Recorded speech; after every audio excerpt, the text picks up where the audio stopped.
ನೀವು ನಿಮ್ಮ ರೆಸ್ಯೂಮ್ ಅಲ್ಲಿ ಈ 3 ಮಿಸ್ಟೇಕ್ ಮಾಡ್ತಿದ್ದೀರಿ, ಅದ್ ನಂಗೆ ಗೊತ್ತುಂಟು. ಫಸ್ಟ್ ಮಿಸ್ಟೇಕ್ ಎಂತ ಅಂತ ಹೇಳಿದ್ರೆ, ನಿಮ್ಮ ರೆಸ್ಯೂಮ್ ಮಲ್ಟಿಪಲ್ ಪೇಜಸ್ ಇರ್ತದೆ. ಸೊ ಪ್ರಾಬ್ಲಮ್ ಎಂತ ಅಂತ ಹೇಳಿದ್ರೆ, ನೀವೀಗ ನಿಮ್ಮ ಎಲ್ಲ ಅಚೀವ್ಮೆಂಟ್, ನಿಮ್ಮ ಎಲ್ಲ ಸಕ್ಸಸ್, ನಿಮ್ಮ ಎಲ್ಲ ಪ್ರಾಜೆಕ್ಟ್ ನೀವು ಮಾಡಿದೆಲ್ಲ ಹಾಕಿದ್ರೆ ನಿಮ್ಮ ರೆಸ್ಯೂಮ್ ತುಂಬಾ ದೊಡ್ಡದಾಗ್ಲಿಕ್ಕೆ ಸ್ಟಾರ್ಟ್ ಆಗ್ತದೆ. 2-3 ಪೇಜ್ ಇರ್ತದೆ ಕೆಲವರ ರೆಸ್ಯೂಮ್ಗಳು. ಈ ಎಲ್ಲ ರೆಸ್ಯೂಮ್ಗಳನ್ನು ಓದಿಕೊಂಡು ಕೂತ್ಕೊಳ್ಳಿಕ್ಕೆ ಹೈರ್ ಮಾಡುವವರಿಗೆ ಅಷ್ಟು ಟೈಮ್ ಇಲ್ಲ. ಓಕೆ, ಅವರು ಮೇ ಬಿ ದಿನದಲ್ಲಿ ಒಂದು 50-60 ರೆಸ್ಯೂಮ್ ಅನ್ನು ಅವರು ನೋಟ್ ಮಾಡಬೇಕಾಗ್ತದೆ.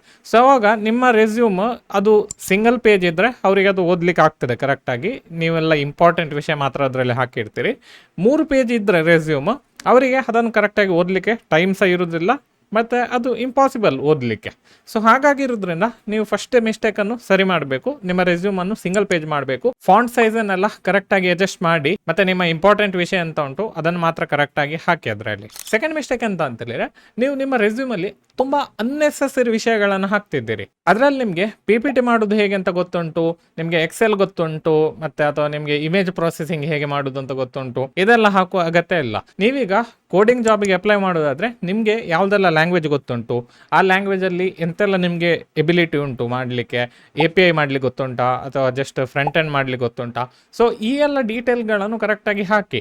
ಅದು ಬಿಟ್ಟು ನಿಮಗೆ PPT ಗೊತ್ತುಂಟು, ಎಕ್ಸೆಲ್ ಗೊತ್ತುಂಟು ಅಂತಲೇ ಹಾಕಿದ್ರೆ ಉಂಟಲ್ಲ, ಅದು ಟೋಟಲಿ ಅನ್ನೆಸೆಸರಿ ರೆಸ್ಯೂಮ್ ಆಗಿ ಬಿಡ್ತದೆ. ಮತ್ತೆ ಆಲ್ಸೋ ನೀವು ಜಾಬಿಗೆ ಅಪ್ಲೈ ಮಾಡುವಾಗ ಯಾವ ಜಾಬಿಗೆ ಅಪ್ಲೈ ಮಾಡ್ತಿದ್ದೀರಿ ಅವರಿಗೆ ತಕ್ಕ ನಿಮ್ಮ ಸ್ಕಿಲ್ ಅನ್ನು ಬರೆದು ಬಿಡಿ. ಈಗ ನೀವು ವೆಬ್ ಡೆವಲಪ್ಮೆಂಟ್ಗೆ ಜಾಬಿಗೆ ಅಪ್ಲೈ ಮಾಡೋದಾದ್ರೆ ನಿಮ್ಮ ಆಂಡ್ರಾಯ್ಡ್ ಅಪ್ಲಿಕೇಶನ್ ಡೆವಲಪ್ಮೆಂಟ್ ಸ್ಕಿಲ್ ಅದೆಲ್ಲ ಹಾಕುವ ಅಗತ್ಯ ಇಲ್ಲ. ಅದರಲ್ಲಿ ನೀವೀಗ ಆಂಡ್ರಾಯ್ಡ್ ಅಪ್ಲಿಕೇಶನ್ ಡೆವಲಪ್ಮೆಂಟ್ಗೆ ಅಪ್ಲೈ ಮಾಡೋದಾದ್ರೆ ಅದರಲ್ಲಿ ನೀವು ಆಂಡ್ರಾಯ್ಡ್ ಅಪ್ಲಿಕೇಶನ್ ಮಾಡ್ಲಿಕ್ಕೆ ಗೊತ್ತುಂಟು, ನಿಮಗೆ ರಿಯಾಕ್ಟ್, ಫ್ಲಟರ್ ಅಥವಾ ಯಾವ್ದಾದ್ರು ಬೇರೆ ಲ್ಯಾಂಗ್ವೇಜ್ ಅನ್ನು ಯೂಸ್ ಮಾಡ್ಲಿಕ್ಕೆ ಗೊತ್ತುಂಟು ಅಂತ ನೀವು ಹಾಕಬೇಕು. ಅದರಲ್ಲಿ ಮೇ ಬಿ ನೀವು API ಕ್ರಿಯೇಟ್ ಮಾಡ್ಲಿಕ್ಕೆ ಗೊತ್ತುಂಟು ಅಂತ ಹಾಕ್ಬೋದು. ಎಂತಕಂದ್ರೆ ಅದು ಆಂಡ್ರಾಯ್ಡ್ ಅಪ್ಲಿಕೇಶನ್ ಮತ್ತೆ ಬ್ಯಾಕ್ ಎಂಡ್ ಅಂಡ್ ಕಮ್ಯುನಿಕೇಶನ್ ಮಾಡ್ಲಿಕ್ಕೆ ಆಪ್ಷನ್ ಉಂಟು. ಸೊ ಹಾಗಾಗಿರೋದ್ರಿಂದ ನೀವು ಅದರಲ್ಲಿ ಆ ವಿಷಯ ಹಾಕ್ಬಹುದು. ಬಟ್ ಅನ್ನೆಸೆಸರಿಲಿ ನಿಮಗೆ ಸಿಂಪಲ್ ವಿಷಯಗಳು ಗೊತ್ತುಂಟು ಅದೆಲ್ಲ ಹಾಕುವ ಅದರಲ್ಲಿ ಅಗತ್ಯವೇ ಇಲ್ಲ.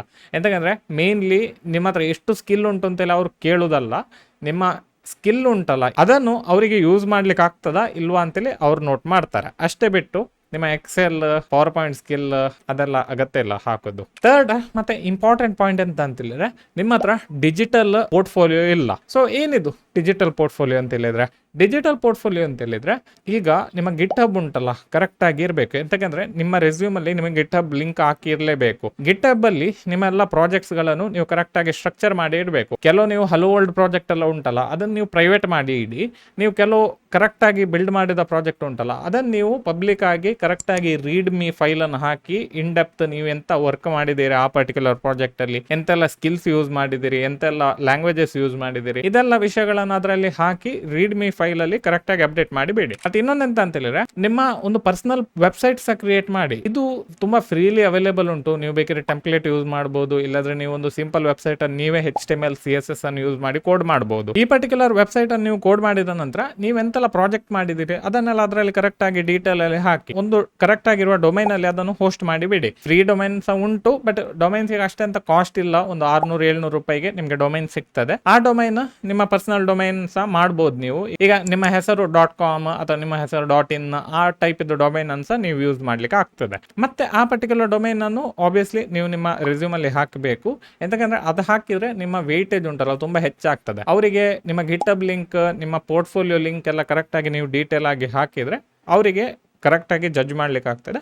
ಮತ್ತೆ ನಿಮಗೆ ಒಳ್ಳೆ ಜಾಬ್ಸ್ ಅದರ ಥ್ರೂ ಸಿಗುವ ಚಾನ್ಸ್ ಉಂಟು. ಸೊ ಈ ವಿಡಿಯೋದಲ್ಲಿ ಹೇಳಿದ 3 ಮಿಸ್ಟೇಕ್ ಅನ್ನು ಮಾಡದೇ ಇರಿ ನೀವು ನಿಮ್ಮ ರೆಸ್ಯೂಮ್ ಅಲ್ಲಿ, ಮತ್ತೆ ನಿಮ್ಮ ರೆಸ್ಯೂಮ್ ಅನ್ನು ಕರೆಕ್ಟ್ ಆಗಿ ಮಾಡಿ. ಬೋನಸ್ ಟಿಪ್ ಒಂದು ಎಂತ ಕೊಡ್ತಾ ಇದ್ದೇನೆ ಅಂತ ಹೇಳಿದ್ರೆ, ನೀವು ಆದಷ್ಟು ಹೆಚ್ಚು ಜಾಬ್ಸ್ಗೆ ಅಪ್ಲೈ ಮಾಡಿ. ಈಗ 1-2 ಕಂಪನಿಗೆ ಅಪ್ಲೈ ಮಾಡಿ ವೇಟ್ ಮಾಡಿಕೊಂಡು ಕೂತ್ಕೊಳ್ಬೇಡಿ. 20, 30, 40, 50, 60 ಎಷ್ಟು ಆಗ್ತದೆ ಅಷ್ಟು ಕಂಪನೀಸ್ಗಳಿಗೆ ಅಪ್ಲೈ ಮಾಡಿ. ಅವಾಗ ಎಂತ ಆಗ್ತದೆ ಅಂತ ಹೇಳಿದ್ರೆ ನಿಮಗೆ ಚಾನ್ಸ್ ಹೆಚ್ಚಾಗ್ತದೆ. ಮತ್ತೆ ಮೇ ಬಿ 1-2 ಇಂಟರ್ವ್ಯೂ ತಗೊಂಡ್ರು ಸಹ ನಿಮಗೆ ಪ್ರಾಕ್ಟೀಸ್ ಆಗಿ ಆಗ್ತದೆ. ತುಂಬ ಜನರು ಎಂತ ಮಾಡ್ತಾರೆ ಅನ್ನೋ 4-5 ಕಂಪನಿಗೆ ಅಪ್ಲೈ ಮಾಡಿಕೊಂಡು ವೇಟ್ ಮಾಡ್ತಾ ಕೂತ್ಕೊಳ್ತಾರೆ, ಎಂತಕ್ಕೆ ಕಾಲ್ ಮಾಡ್ತಿಲ್ಲ ಇಂಟರ್ವ್ಯೂಗೆ, ಎಂತಕ್ಕೆ ಕಾಲ್ ಮಾಡ್ತಿಲ್ಲ ಅಂತೇಳಿ. ಅದಕ್ಕೋಸ್ಕರ ನೀವು ನಿಮ್ಮ ಚಾನ್ಸನ್ನು ಇನ್ಕ್ರೀಸ್ ಮಾಡಬೇಕಿದ್ರೆ ಮಲ್ಟಿಪಲ್ ಕಂಪನೀಸಿಗೆ ಅಪ್ಲೈ ಮಾಡಿ. ಒಂದು 50-60 ಕಂಪನೀಸಿಗೆ ಅಪ್ಲೈ ಮಾಡಿದರೆ ಒಂದು 2-3 ಕಂಪನಿಯಲ್ಲಿ ನಿಮ್ಮ ಪ್ಲೇಸ್ಮೆಂಟ್ ಆಗೋದು ಗ್ಯಾರಂಟಿ. ಸೊ ಹಾಗಾಗಿರೋದ್ರಿಂದ ಕರೆಕ್ಟಾಗಿ ನೀವು ಸ್ಕಿಲ್ಸನ್ನು ಕಲೀರಿ, ಮತ್ತೆ ರೆಸ್ಯೂಮ್ ಅನ್ನು ಮಾಡಿ ಅಪ್ಲೈ ಮಾಡಲಿಕ್ಕೆ ಸ್ಟಾರ್ಟ್ ಮಾಡಿ. ಸೊ ಈ ವಿಡಿಯೋದಲ್ಲಿ ಇಷ್ಟೇ. ನಿಮಗೆ ಈ ವಿಡಿಯೋ ಇಷ್ಟ ಲೈಕ್ ಮಾಡ್ಲಿಕ್ಕೆ ಮರಿಬೇಡಿ. ಚಾನಲ್ಗೆ ಹೊಸಬ್ರಾದರೆ ಸಬ್ಸ್ಕ್ರೈಬ್ ಮಾಡಿ ಚಾನಲ್ಗೆ. ಮತ್ತು ನೀವು ಇಲ್ಲಿ ತನಕ ಮುಟ್ಟಿದ್ರೆ ಒಂದು ಕಮೆಂಟ್ ಹಾಕಿಬಿಡಿ, ಮಂಜುನಾಥ್ ನಾನು ಇಲ್ಲಿ ಮುಟ್ಟಿದ್ದೇನೆ ಅಂತೇಳಿ. ಸೊ ನೆಕ್ಸ್ಟ್ ವಿಡಿಯೋದಲ್ಲಿ ಸಿಗೋಣ. ಬಾಯ್.